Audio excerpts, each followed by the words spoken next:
Gente, vocês, então, que vão realizar essa atividade, importante atividade do controle interno, alguns já sabem sobre o que eu vou falar, mas para alguns é importante ter esse embasamento, né, essa fundamentação aí mais teórica. Primeiro, saber quem é o servidor público, né, gente? Quem é o servidor público? Toda pessoa legalmente investida num cargo público, tá? De provimento efetivo ou em comissão. A gente já começa falando sobre isso porque o que acontece? Algumas pessoas têm uma concepção um pouquinho distorcida e entendem que servidor público é só ocupante de cargo de provimento efetivo. Não sei se vocês já viram isso. Você pergunta para a pessoa, ah, você é servidor? A pessoa responde, não, eu sou comissionado. Não, peraí. Se você é comissionado, logo você é servidor, tá? Então, é interessante já definir isso.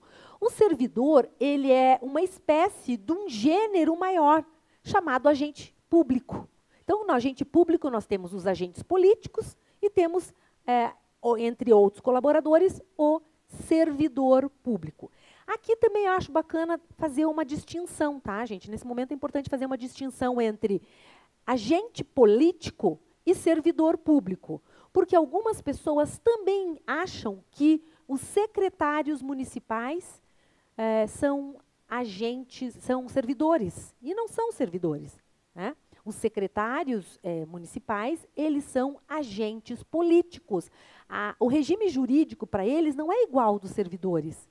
Então, eles falam assim, não, mas secretário é comissionado. São duas coisas diferentes. O que move um governante a escolher os seus secretários é o viés político. Também tem o aspecto técnico, claro, mas é muito mais o viés político. A gente se preocupa em saber se aquele secretário é da confiança, mas nem por isso, né, cargo em confiança, se ele é da confiança do agente político, né, e eles vão juntos fazer a condução política desse ente, que pode ser um município, que pode ser um estado, que pode ser a própria União, né, no âmbito federal. Então, a remuneração dos agentes públicos, ela varia, né, conforme o agente que eu estou considerando.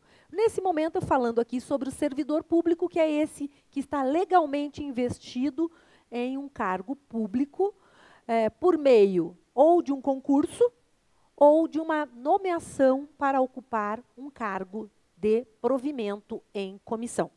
Tecnicamente, são os nomes corretos, tá?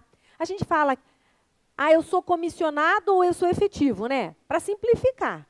Mas, tecnicamente, nós sabemos que é cargo de provimento em comissão, cargo de provimento efetivo. Tá? E o que vem a ser esse cargo, então?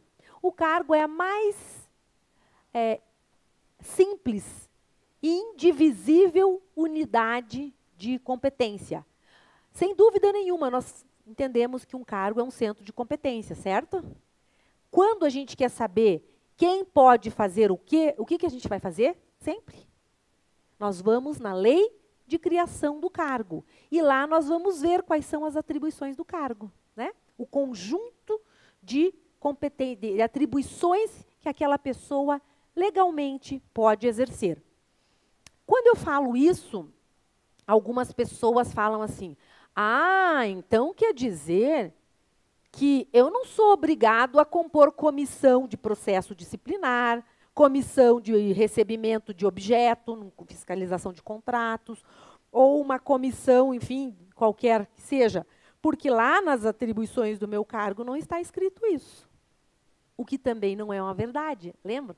A gente, como servidor público, tem uma série de encargos, os chamados munus públicos, aqueles encargos que são próprios de quem é servidor. Então, o fato de você ser servidor faz com que você tenha que aceitar esses encargos. Tá?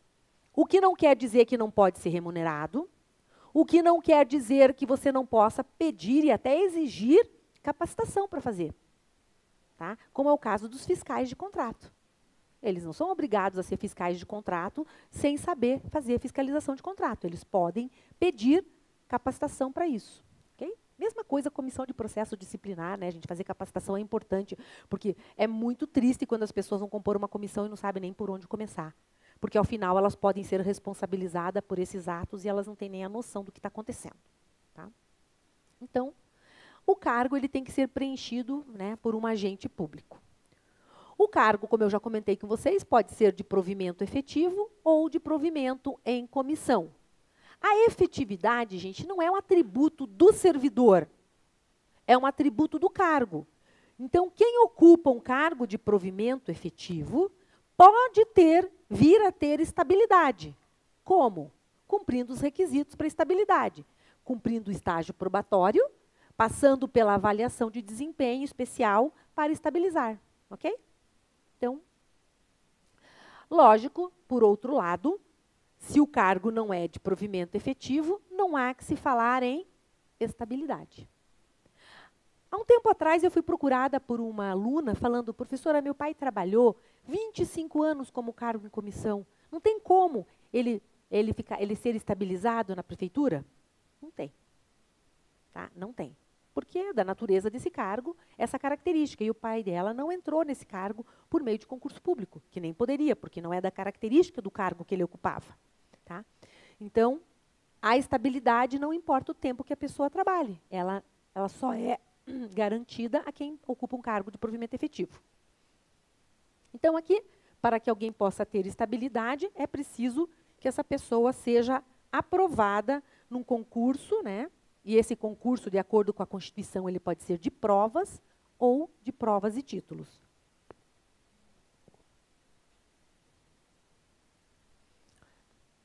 Nós já vimos, então, que é necessidade de 3 anos de efetivo exercício. Depois, gente, a gente tem que detalhar o que é o tal do efetivo exercício. Tá? O que é o efetivo exercício. Então, quando nós precisamos, para a gente saber se alguém já cumpriu ou não, a gente precisa saber, então, o que se considera, de acordo com o estatuto, efetivo exercício e o que não considera. Quais são as licenças, os afastamentos que são considerados e quais os que não são, tá bom? Para que poder, não é simplesmente o decurso de tempo. Eu sei de uma moça que era controladora, que não precisava ter sido passado pelo estágio probatório, só precisa ser ocupante de um cargo de provimento efetivo, mas não precisava ter estágio probatório, né, cumprir o estágio probatório. E ela trabalhou anos e anos e anos numa prefeitura e ela ainda era... ela ainda não era estável, porque ela não tinha sido, não tinha cumprido o efetivo exercício no cargo dela ou em atividades correlatas ao cargo dela.